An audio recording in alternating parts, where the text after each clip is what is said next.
गुण स्थान का अर्थ आपको पूछ ले कोई, गुण स्थान किसको कहते हैं, ऐसा यदि प्रश्न पूछे, आप बोलना अल्पतम विकास से लेकर पूर्ण विकास को गुण स्थान कहते हैं। पर मन में ये बिठा मत लेना कि गुण स्थान केवल ऊपर की ओर जाता है। गुण स्थान ऊपर की ओर जाता है, नीचे की ओर भी आता है। जिस समय हमारा गुण स्थान ऊपर की ओर जाएगा, उस समय हमारी निर्मलता, विशुद्धता, पवित्रता, मन के भाव में शुद्धिपन अधिक अधिक होते जाएगी। तब हम धीरे धीरे क्या है, ऊपर के गुण स्थान को स्पर्श करते हुए आगे की ओर बढ़ेंगे। यदि ये सारी चीज विपरीत हो जाए तो गुण स्थान नीचे की ओर उतर जाता है। इसीलिए गुण स्थान को क्या कहते हैं, रेडर, मतलब जो सीढ़ियां होती है, जिसको क्या बोलते हैं हिंदी में, निशानी। जो निशानी है उसमें ऊपर चढ़ते हैं लोग फिर उससे उतरते भी हैं, तो दोनों काम आता है ना, ऐसे ही होता है। हमें अपनी जिंदगी में यही सोच रखना है कि गुण स्थान ऊपर की ओर हमारा जाए। ये हो गया पहला गुण स्थान, मिथ्या दृष्टि गुण स्थान। इसका नाम मिथ्या दृष्टि गुण स्थान क्यों पड़ा? एक धारणा बनी हुई है जीव की व मनुष्य की धारणा बन गई है कि मिथ्या दृष्टि गुण स्थान अच्छा नहीं है। नहीं, ऐसा नहीं सोचना। उस जीव में जो जो अच्छाई है वो ही मिथ्या दृष्टि गुण स्थान है। क्यों? मिथ्या दृष्टि गुण स्थान हमें प्राप्त किससे होती है? मिथ्या दृष्टि गुण स्थान हमें प्राप्त होती है क्षपशम से। जितना जितना हमारा क्षपशम होगा, उतने उतने हमें क्या होगा, अच्छाई दिखाई देती है। तो क्षपशम से हमें पहले गुण स्थान मिला, तो पहले उसके गुण स्थान में जो अच्छाई है वही हमारा मिथ्या दृष्टि गुण स्थान। कोई व्यक्ति है, किसी किसी की आदत होती है ना बात नहीं टाटनी, झूठ बोल दिया, मजाक में झूठ बोल दिया। उनको ये पता नहीं है कि हमारे इस स्थिति में हमारे कर्मों का बंधन कितना हो गया है। कम बोलो, आपको झूठ बोलना ही नहीं पड़ेगा। आपकी आवश्यकता के बिना मुंह खोलो ही मत, आपको कोई दोषी नहीं लगेगा। आवश्यकता है उतनी बोले, बाकी समय बस साइलेंट। ये कब होगा? जब सोच सही। तो जो मिथ्या दृष्टि वाला व्यक्ति है वो ब्रह्मचर्य को अच्छा बोलता है, तपस्या को अच्छा बोलते हैं, सफेद को सफेद बोलते हैं, लाल को लाल बोलते हैं। वो ऐसा नहीं कि अपोजिट बोलते हैं। हाँ, उनमें गड़बड़ क्या हो जाती है, उसमें गड़बड़ होती है कि वो जो तत्व है, जीव अजीब पुण्य पाप आश्रय संबर निर्जरा बंध मोक्ष, ठीक है, ये जो तत्व है उनके प्रति उसको श्रद्धा नहीं रहती, जो आज अपने 13वें गुणस्थान में करेंगे। यहाँ पर आपको इतना समझना है। दूसरा गुणस्थान जो मैंने आप लोग को बताया कि पहले गुणस्थान से दूसरे गुणस्थान में जीव नहीं जाते। जीव ऊपर से जब गिरता है तब दूसरे से गुणस्थान होकर पहले गुणस्थान में जाएगा, ये नियम है। ठीक है, तो फिर अब तीसरा गुणस्थान। तो तीसरा गुणस्थान जो है वो मिथ्या और सम्यक दोनों मिश्र है, इसीलिए इनका नाम देखना मिश्र लिया हुआ है। पहले गुणस्थान और तीसरा गुणस्थान में फर्क क्या हुआ? पहले गुणस्थान में जीव मिथ्या हो गया, वो क्या है, एकांत मिथ्यात्वी। जीव अजीब के बीच में उनको मन में जो रहेगा वो उल्टा समझेगा, विपरीत दृष्टि रहेगी उनकी। और तीसरा गुणस्थान में क्या होगा, उसके मन में होगा नहीं नहीं, काला भी अच्छा, नहीं नहीं सफेद भी अच्छा। अरे भाई, 1 मिनट में ये अच्छा, 1 मिनट में ये अच्छा, ऐसा कैसे? उनकी परिस्थिति ऐसी रहती, इसीलिए तीसरे गुणस्थान डामाडोल की है। ठीक है, अब चौथा गुणस्थान। चौथा गुणस्थान में हमारे क्या होता है, सम्यक दृष्टि। हमारा ज्ञान जो होता है, राइट नॉलेज होता है, उसमें हम जो भी कहेंगे, हम जो समझेंगे, हम सही समझ हो जाती है हमारी। ये हमारी जीवन का सबसे अमूल्य गुणस्थान है। हम साधु नहीं भी हो सकते, कोई जरूरी नहीं सब में इस क्षमता रहे कि साधु बने, कोई जरूरी नहीं। सब व्यक्ति में इतनी क्षमता कैसे प्राप्त हो सकता है कि उनको सावध्य प्रवृत्ति के सारे त्याग करना पड़ता है। जॉब बियार करो, ब्रह्मचर्य का पालन करो, पैदल चलो, सब कुछ उनको पालन करना पड़ेगा, गृह छोड़ो, तभी संभव न हो। कोई जरूरी नहीं है, साधु नहीं हुआ तो भी कोई जरूरी नहीं। यदि हमारा चौथा गुणस्थान आ गया, हम राजा भोज है, हम मोक्ष निश्चित जाएंगे। हाँ, हो सकता है हम अर्थ पुद्गल परावर्तन तक संसार में घूमे, पर हम मोक्ष जाएंगे ही जाएंगे, ये हम निश्चित हो गए। इसीलिए हमें चौथा गुणस्थान का मूल्य अमूल्य रत्न, अमूल्य रत्न जिसका मूल्य नहीं, वो है चौथा गुणस्थान। नाम ही क्या है? सम्यक दृष्टि। हमारी सोच, हमारी समझ, हमारी चेतना सब सही हो जाती।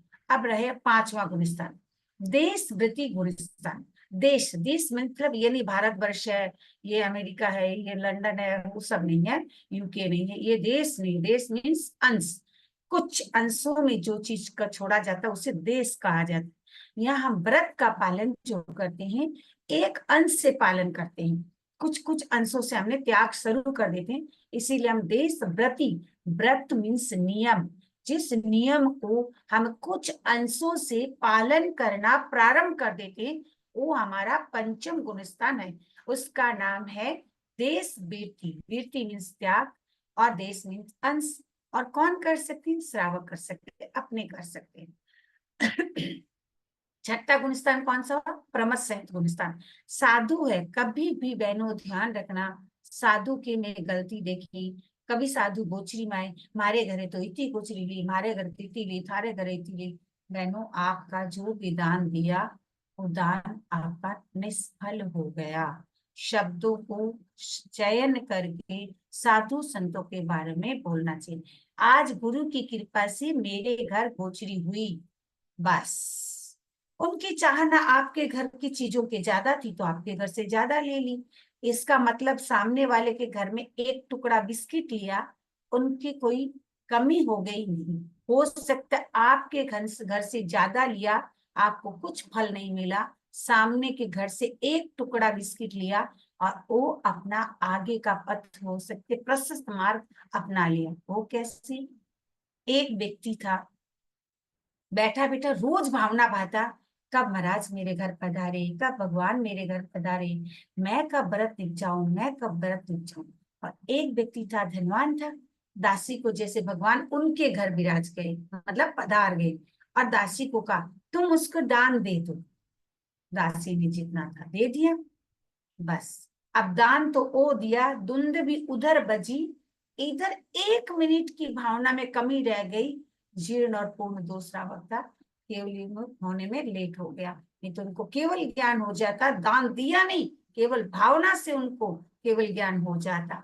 ये है छठा गुणस्थान में जो साधु रहते हैं, उन्हें कभी क्रोध आ जाए, कभी उनको कोई इधर उधर की बात हो जाए, हमारे दायित्व नहीं, गुरु किस लिए बैठा है, उनके अग्रगण्य साधु किस लिए बैठा है। इसलिए प्रमथ संयत नाम है, साधु में प्रमथ आ सकता है।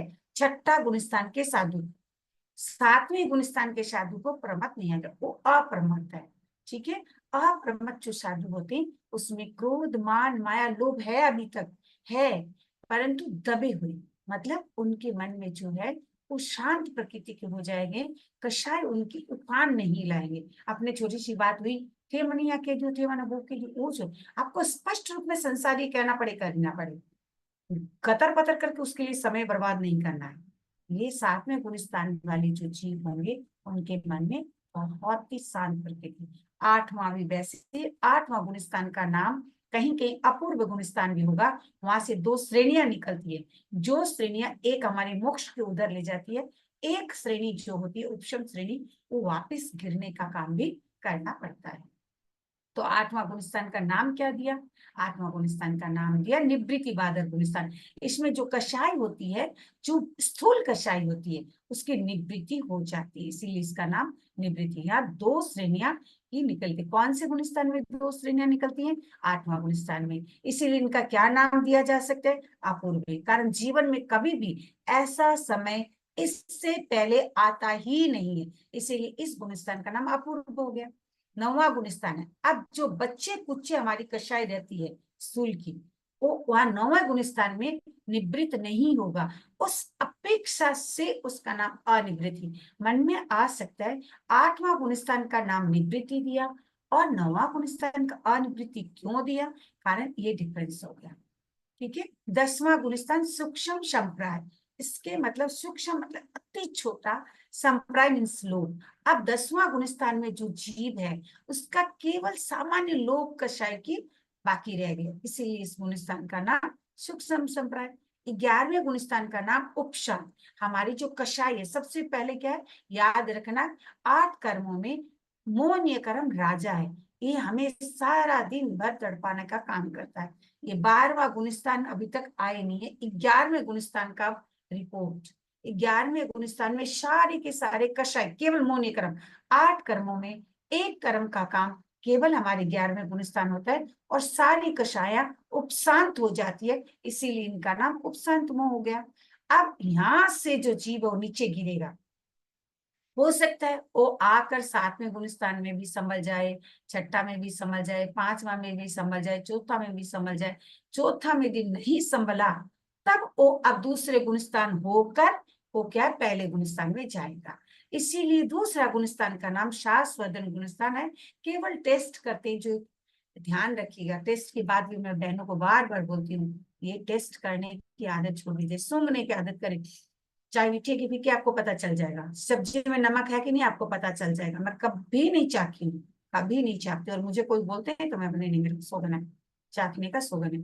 आप एक कढ़ाई भर के किसी शादी में गए और चख लिए, आप तो चखा इतना सी पाप उतना सारे का लगेगा आपको। ये सारी बातें छोटी है, आपको लग रहा है, परंतु बहुत ध्यान की बातें हैं। अब आप दूसरे गुणस्थान में कोई जीव आता है, उसका समय उतना ही रहता है, उसके बाद वो निश्चित मीठा भी बन जाएगा। अब 12वें गुणस्थान का नाम क्या है? छीन मोह। वहां पर हमारे कषाय पूर्ण, केवल कषाय, बाकी अभी क्या है, सारे कर्म है, सातों कर्म वहां पर है, केवल मौन्य कर्म कट गया। अब मौन्य कर्म कटने के कारण उसका नाम देखिए छीन मोह दिया, मोह कटने के कारण उनका नाम छीन मोह पड़ा। 13वें गुणस्थान में जाकर, अब 7 है, 7 में पहले समय में 3 कर्म और कटेगा। क्यों? अब हमें केवल ज्ञान प्राप्त होने वाला है। केवल ज्ञान प्राप्त किससे होगा?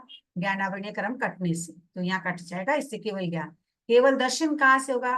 दर्शन आवरणीय कर्म कटने से हमें दर्शन केवल मिलेगा, केवल दर्शन मिलेगा, तो उससे मिल गया।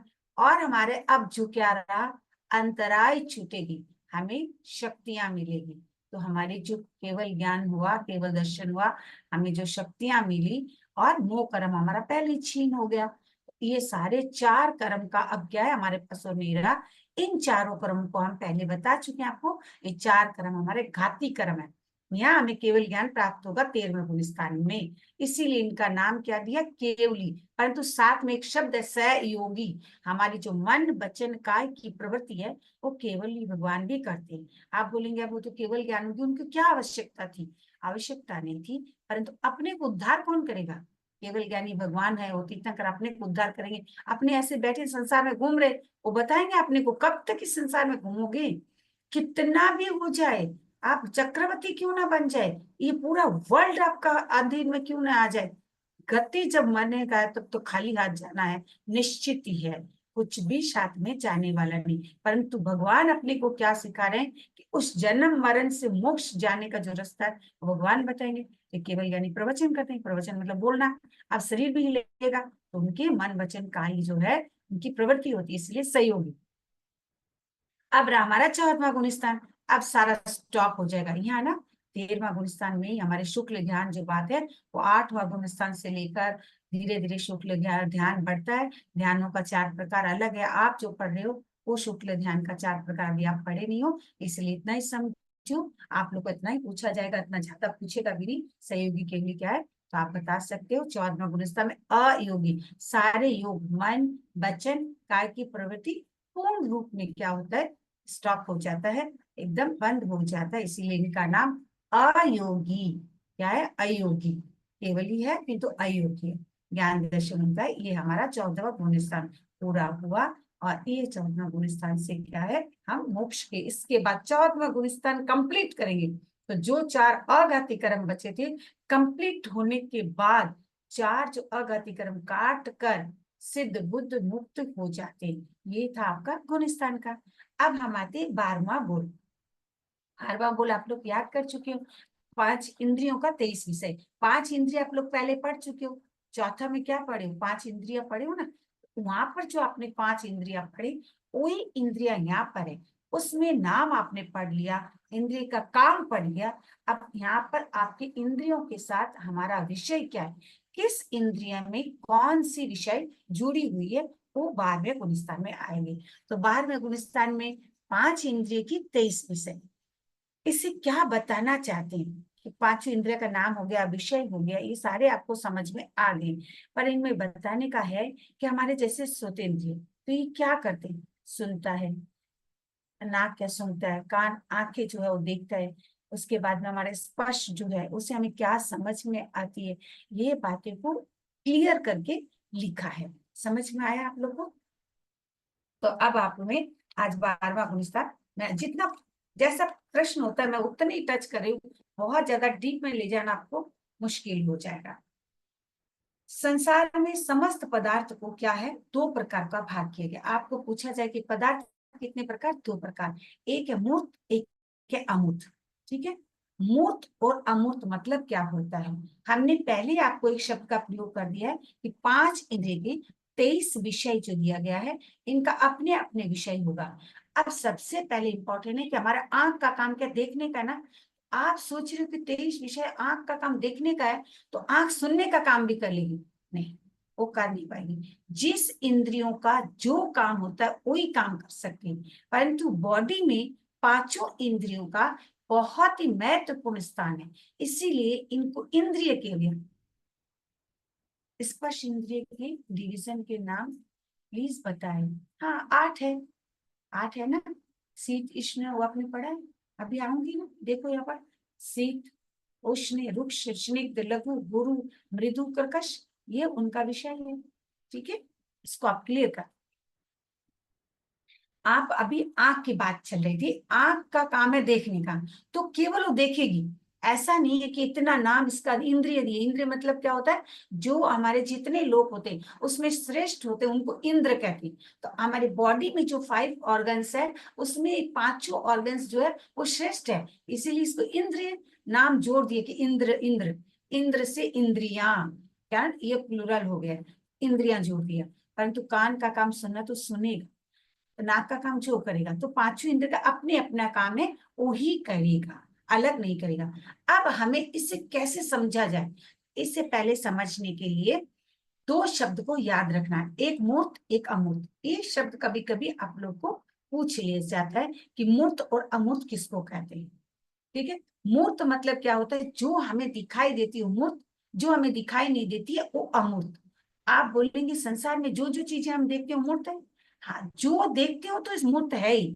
कुछ चीजें ऐसी भी संसार में जो हमारी इस आंखों से देख नहीं सकती। कैसे, अब एक एग्जांपल इजी रूप में ले लो कि मैं इस रूम लाइब्रेरी रूम में बैठी हूँ, ये मेरी रूम है, मेरा रूम लाइब्रेरी रूम है, ठीक है, इसमें मेरा बुक्स वगैरह सब रहते हैं, तो मैंने इनको लाइब्रेरी रूम दे दिया। अब ऐसा नहीं है कि मैं इसके बाहर मेरे कोई बुक्स नहीं है व कोई रूम में बुक्स नहीं है, पर तो मैं ऐसे यहाँ बैठी बैठी उस बुक्स को मैं देख नहीं पा रही हूँ, तो इसका मतलब इसे नहीं कि यहाँ से जब मैं निकलूंगी तो उसको मैं देख नहीं पाऊंगी, ऐसा तो नहीं है। परंतु मेरी कैपेसिटी कितनी है, आपकी कैपेसिटी कितनी है कि कितनी दूर तक हमारी ये जो आई कांटेक्ट है कितनी दूर तक हो सकता है, कितनी दूर तक देख सकते हैं। तो इसी के मतलब हमारे चरम चक्षु, इसको कहते हैं चरम, चरम मतलब स्किन, चरम चक्षु के द्वारा जितनी क्षमता होती है उतना ही देख सकते हैं, उससे आगे देख नहीं सकते। इसका मतलब ये नहीं है कि वो द्रव्य रूपी नहीं। ठीक है, तो आप रूपी और मूर्त एक ही है, दोनों प्रायवाची शुद्ध है। अमूर्त अरूपी एक ही शब्द है, आपको रूपी अरूपी कहे तो भी समझना, मूर्त अमूर्त कहे तो भी समझना। कभी कभी परीक्षा के समय मूर्त अमूर्त नहीं देकर रूपी अरूपी भी दे देंगे। आप सीधी भाषा में लिखना, जिसमें क्या है, रूपी मतलब क्या हुआ, वर्ण गंध रस स्पर्श, जिसमें वो है रूपी, वर्ण गंध रस स्पर्श जिसमें होता है वे रूपी, जिसमें नहीं होता वो अरूपी। अब वो दिखाई देते हैं वो तो रूपी निश्चित, जो नहीं दिखाई देते वो भी रूपी हो सकती है, मतलब ये 4 चीज जिसमें नहीं है वो अरूपी। ठीक है, जैसे धर्मास्तिकाय, अधर्मास्तिकाय, आकाशस्तिकाय, जीवास्तिकाय, ये इसमें इस सारे नहीं है। आत्मा दिखती है, जीवास्तिकाय मीन्स जीवों के ग्रुप, ग्रुप ऑफ क्या बोलते हैं, आप बोल सकते हो ग्रुप, खाली ग्रुप याद रखो। तो ग्रुप जहां पर हो गया, किसका ग्रुप होगा, जीव का, आत्मा का ग्रुप है, वो जीवास्तिका है, एक का, जीवास्तिका मीन्स ग्रुप। तो उसको अपने कभी नहीं, आत्मा को कैसे दे, तो आप प्रेमलता को देख रहे हो, ठीक है, प्रेमलता को आप देख रहे हो, क्यों, मेरा शरीर मेरे साथ जुड़ा हुआ है, जब मेरी आत्मा निकल जाएगी उस समय अपने सामने जा रही है, केवल यानी देख पाएंगे कि उनकी आत्मा की आत्मा जा रही है, अपने नहीं देख पाएंगे। ठीक है, कोई कहते हैं कि उसकी आत्मा जा रही है, मैंने देखी, इम्पॉसिबल, कोई नहीं देख सकती। तो इसीलिए अरूपी आत्मा को नहीं दे सकते। तो रूपी अरूपी का विषय समझाने के लिए ये 23 विषय का मूल कारण याद। अब आगे देखो, एक आपके किताब में लड्डू का उदाहरण दिया, जो जिस बहन का अभी प्रश्न है इसमें उसका उत्तर मैं बता देती हूँ।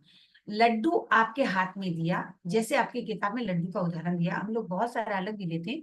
लड्डू क्या हुआ, आपने लड्डू का हाथ में लिया, आप उसका कलर देखे तो पहले आपका क्या हुआ, येलो कलर समझ लीजिए, देखिए आप, तो आपकी आंख का विषय क्या हुआ, वर्ण आपका विषय है, आंख का विषय क्या है, वर्ण। कौन सा वर्ण है आपका, यहाँ कृष्ण वर्ण, नील वर्ण, रक्त वर्ण, पीत वर्ण, श्वेत वर्ण, पांचों रंग दिया हुआ। अब लड्डू का रंग पीला है तो आपने पीला देखा, आंख के विषय वर्ण था, पीला आपने देख लिया। अब लड्डू क्या है, आपने लड्डू को टच करके देख रहा है कि लड्डू गर्म है कि ठंडा है, ये किसका काम हुआ, ये हमारा स्पर्श इंद्रिय का काम है। भाई आपने भी पूछ रहे थे, आपको एसी चला है, रूम ठंडा हो गया, ये हमारे शरीर समझ रहा है कि ठंडा शरीर हो रहा है, ये स्पर्श समझिए। गैस में कोई चीज है गर्म है तो आपने उष्णता समझी, कोई चीज हल्की है तो आप उसको लघु बोले, कोई चीज भारी है तो आप उसको गुरु बोले। जैसे क्या है कि रोटी में घी लगा दे तो स्निग्ध है, मतलब बहुत नरम है। आपने कोई गाय की जीभ के ऊपर कभी हाथ लगा के देखना, खड़खड़ खड़खड़ कर रहा है, तो क्या है, वो रुक्ष है। कौवा जब बोलते हैं तो कर्कश है, वो कर्कश है। कोई मीठा सा बोलते हैं तो मृदु है। ये 8 जो है स्पर्श का क्या है, विषय है। ठीक है भाई, आपका प्रश्न था। वापिस अपने लड्डू में थे, लड्डू में आते, अब लड्डू आपने चखा, मीठा लगा, तो ये कौन सा हुआ, आपका मीठा जब लगा तो जीभ का काम का क्या था, जीभ से आपने समझा ना कि मीठा है ना खट्टा है, किसे, ये भी हमारे स्पर्श का काम है, खट्टा मीठा यहाँ पर आया हुआ है, ये सॉरी रसनेंद्रिय का, रसनेंद्रिय से आपने खट्टा मीठा समझ गया, तो ये भी आपने समझ में आ गया। फिर इसका बहुत अच्छा सेंट है, केसर डाला हुआ है, मावा डाला हुआ, तो सेंट बहुत अच्छा है, तो किससे समझा, अपने नाक से समझ गए। इसी प्रकार आपने देख भी लिया तो आंखों से लिख लिया। अब शब्द कैसे सुनेंगे, कोई बोले लड्डू तो बहुत बड़ा बड़ा लड्डू लाया, हमारे तो आज नहीं, वे लोग देखे गया सामने वाला बहुत बड़ा बड़ा लड्डू भी, आपने कान में सुन लिया बड़ा बड़ा लड्डू, बड़ा बड़ा लड्डू, जो शब्द सुना वो कान में हुआ, तो एक लड्डू से पांचों का विषय बताया गया है। ठीक है, समझ में आया, ये विषय आपको। अरूपी अरूपी की बात भी आप लोग होगी, लड्डू का बात भी हो गया। अब यदि कोई आपको पूछता है कि चतुर्स्पर्शी और अष्टस्पर्शी, मैंने कर्म के समय आप लोग को चतुर्स्पर्शी और अष्टस्पर्शी का उल्लेख किया था। जो चतुर्स्पर्शी होते कर्म चतुर्स्पर्शी दिखाई नहीं देता, जो अष्टस्पर्शी होते वो दिखाई देते, परंतु चतुर्स्पर्शी दिखाई नहीं देता किंतु स्पर्श है तो रूपी है। जैसे परमाणु क्या है, परमाणु आपको दिखाई देता नहीं है ना, दिखाई नहीं, किंतु उसमें स्पर्श है। तो जिसमें चतुर्स्पर्शी 4 स्पर्श होते हैं वो दिखाई नहीं देते। तो मूल 4 स्पर्श कौन सा हुआ, आपका स्पर्श है, तो इसमें आपको ध्यान में रखना, ये एग्जाम इतना हार्ड नहीं देगा। तो 4 स्पर्श, पहले वाला शीत उष्ण स्निग्ध और रुक्ष, ये 4 शब्द जो आया ये पहला है। ये 4 ऐसे के स्पर्श हमारे चतुर्स्पर्शी से नाम से। बाकी जो स्पर्श 4 और आपका है, स्निग्ध, ये क्या कर्कश, लघु गुरु, लघु गुरु कर्कश मृदु, लघु गुरु कर्कश मृदु, जो 4 और बचे, ये 4 क्या है, इनके साथ मिक्स होकर बनता है। इतनी कठिन में भी नहीं जाना, ये परमाणु जब आप लोग को 3rd ईयर में पढ़ाऊंगी तब बहुत विस्तार से भाव रखते हैं, अभी इतना एग्जाम एकदम सामने। तो ये 4 स्पर्शी और अष्ट स्पर्शी याद रखना है। कर्म पूछ ले कितने स्पर्शी, तो चतुर्स्पर्शी है। जो आंखों से दिखाई दे वो अवश्य अष्ट स्पर्शी। आप हमारा लैपटॉप में पढ़ा रही हूँ, मुझे लैपटॉप दिख रहा है, ये अष्ट स्पर्शी। मेरे पास फोन पड़ा है, मेरे फोन दिख रहा है, मेरे को जो भी आपके सामने है आप देख रहे हो तो अष्ट स्पर्शी निश्चित। जो नहीं देख पा रहे हो वो अष्ट स्पर्शी भी हो सकता है, चतुर्स्पर्शी होता है। आंखों की कैपेसिटी कितनी है अपने को नहीं पता, इसीलिए ये आपका हो गया 12वां बोल। अब आते हैं 13वां बोल। 13वां बोल में क्या है आपका, मिथ्यात्व का 10 प्रकार। 10 प्रकार से जीव मिथ्यात्व होते हैं। क्यों 10 प्रकार मिथ्यात्व का दिया, पहले तो मिथ्यात्व और मिथ्या दृष्टि दोनों शब्द अलग है, बहुत ध्यान से सुनिएगा। मिथ्या दृष्टि और मिथ्यात्व को एक नहीं मानना, लिख के रखना, यहाँ शायद उल्लेख नहीं है परंतु आप लोग को ध्यान में रखना। ठीक है, मिथ्यात्वी क्या होगा, ये लिखो, कर्मों का उदय। मिथ्यात्वी जो है, मोहनीय कर्म के उदय को मिथ्यात्वी कहा जाता है। मिथ्या दृष्टि कर्मों के क्षेपशम है, ध्यान रखना। आपका कर्मों का क्षेपशम से तो आप मिथ्या दृष्टि जीव बनते हैं, और उदय से, अपने कर्मों के उदय से, मिथ्या दृष्टि का मिथ्यात्व कौन हुआ, कर्मों का उदय। तो लिखो, कर्मों का उदय जब है वो है मिथ्यात्व। मोहनीय कर्म का उदय मिथ्यात्व, और कर्मों के क्षेपशम वो है हमारे, क्या है, मिथ्या दृष्टि। मोहनीय कर्म का क्षेपशम जो है वो मिथ्या दृष्टि, भूल नहीं हो जाए। कारण मिथ्या दृष्टि अच्छा है, मिथ्यात्व अच्छा नहीं है। जो मिथ्यात्व होंगे वो हमारी 10 जो बात यहाँ बोले हैं वो उल्टा बोलेगा। अब कैसे उल्टा बोलेगा, इस चीज को ध्यान से समझिएगा। ओरल नहीं हो तो भी शिविर में जब कोई भी आपको पढ़ाए, पता नहीं कौन पढ़ाएगा, अभी तक डिसाइड इस बार हुआ नहीं, तो जो भी पढ़ाएंगे वो आपको बार बार बोलेंगे मिथ्या दृष्टि और मिथ्यात्व एक है। बोलना नहीं, मिथ्यात्व अलग है, मिथ्या दृष्टि अलग है। मिथ्या दृष्टि गुणस्थान है, अच्छा है। मिथ्यात्व उदय है, अच्छा नहीं है। इतना तो कम से कम याद रखना।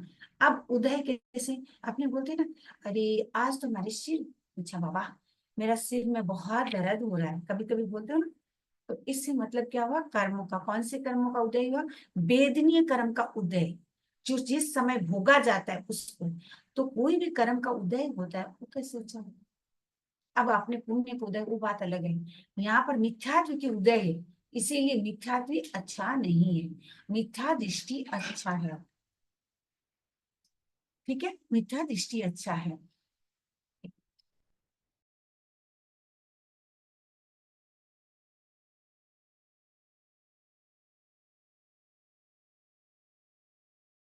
अच्छा, तो ये आपने समझ में आ गया, ये दोनों अलग समझना। अब हम मिथ्यात्व को कैसे समझेंगे, तो 10 जो बोल है इसमें वो उल्टा समझेगा। अब धर्म है, तो धर्म में क्या है, आत्मा अपने क्या कहते हैं, आत्म शुद्धि साधनम धर्म।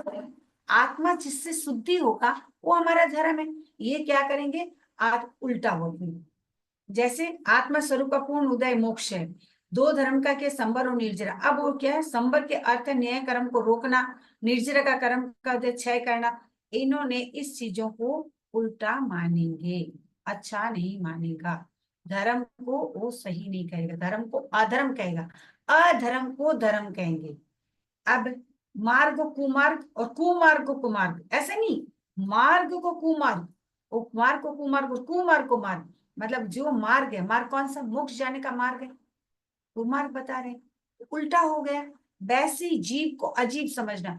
अब जीव है कोई एक, मैं जीव हूं, मैं अजीब थोड़ी हूँ। मेरे को कोई ऐसे काम देख लिया, मैं सो रही हूँ, नींद में सो रही हूँ, बोले तो अजीब है। नींद में तो मैं सो ही सकती हूँ, दिन भर थोड़ी जग जग करूंगी, बक बक करूंगी, तो आदमी तो सोएंगे, रेस्ट लेंगे। उनका ऐसे ऐसे काम होगा। देखिए, नीचे वाले लाइन में चारों मोक्ष मार्ग न समझना। मोक्ष मार्ग के ज्ञान दर्शन चारित्र तप है, इस चारों को मोक्ष मार्ग का रास्ता है। वो क्या करेंगे, चारों को मोक्ष मार्ग न समझना, और उनसे भिन्न को मोक्ष मार्ग, उससे दूसरा कोई चीज है उसको मोक्ष मार्ग समझेंगे। जैसे जीव में अजीब, जीव अजीब का स्वरूप जानने वाले को स्वयं को स्वरूप जाने, आप अच्छे से समझ गए, वो तो हमारा अच्छा है। ये क्या करेंगे, जीव में अजीब को श्रद्धान करेंगे। श्रद्धान मीन्स होता है जीव में अजीब का श्रद्धा रखेगा, उसको ऐसा समझेगा, और अजीब में जीव का विश्वास करेगा। अब कैसा है, ऐसा कर्मों का उदय है। ये कर्मों का उदय है, इसीलिए मिथ्यात्व, क्या बोले, कर्मों का जब उदय आता है, हर व्यक्ति के प्रति शंका रहेगी। कभी आ जाए ठीक है, दिन भर शंका करें, हमारा कोई काम नहीं है, हम उसी में अपना समय बर्बाद करें, ऐसा उसी समय कर्म का उदय आएगा तब होगा। जब कर्मों को उदय आते हैं, हर चीज में शंका, हर चीज में उल्टा समझना, इसीलिए कर्मों का उदय को मिथ्यात्व है। क्लियर। साधु का लक्षण क्या है, साधु 5 महाव्रत पालन करने वाला साधु होते हैं। वो क्या करेंगे, 5 महाव्रत पालन करने वाले को असाधु कहेंगे। 5 महाव्रत पालन करने वाला साधु आप लोग कंठस्थ ध्यान में पढ़ चुके हो, ये उल्टा मानेंगे। वैसे ही मुक्त को अमुक्त, ये क्या कर रहे हैं, इनका धर्म या मार्ग की साधना साधु अवस्था में सुचारू रूप में संभव है। साधना का अंतिम लक्ष्य उत्कृष्ट फल मोक्ष है। ये जिसको देखेंगे कि जो मुक्त हो गए उसको बोलेंगे मुक्त हुआ नहीं, जो अमुक्त है उसको मुक्त, मुक्त अमुक्त। एक बात में शॉर्ट में आपको इतना ही कहना चाहूंगी, ये सारी चीज को ऑपोजिट समझेंगे, ठीक है।